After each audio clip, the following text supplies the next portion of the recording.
Cette crise de l'énergie est conjoncturelle.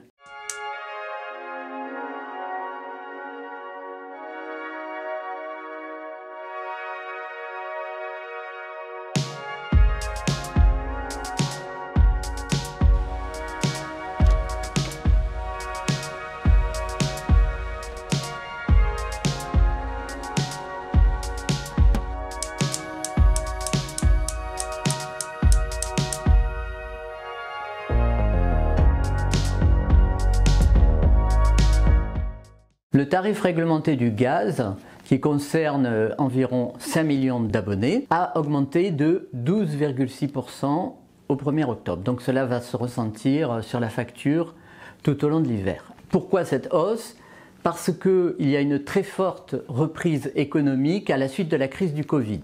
Et qui dit reprise économique dit demande d'énergie. Et quand il y a une demande d'énergie qui augmente, eh bien ça fait augmenter les prix. Il ne devrait pas y avoir de nouvelles hausses d'ici avril 2022 parce que le gouvernement a décidé un blocage des prix. Ce qui signifie que les fournisseurs de gaz vont acheter la matière première sur les marchés avec des prix en hausse.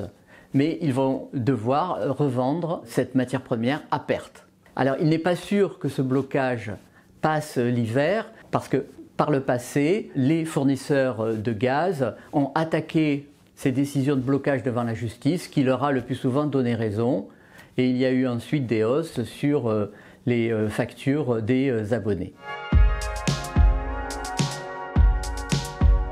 Le tarif réglementé de l'électricité concerne lui 23 millions d'abonnés. Il est remis à jour une fois par an en février. Donc la prochaine hausse est prévue au 1er février 2022. Théoriquement, la hausse aurait dû être de 12%, puisque, comme pour le gaz, il y a une très forte demande d'électricité en raison de la reprise, donc les prix augmentent. Pour limiter cette hausse, le gouvernement a décidé de diminuer une taxe, si bien que le 1er février 2022, la hausse ne devrait pas être de 12%, mais de 4%. Donc il y aura malgré tout une hausse. Cette baisse de taxe aura un coût très important pour les finances publiques, puisque aujourd'hui elle est estimée à 4 milliards d'euros.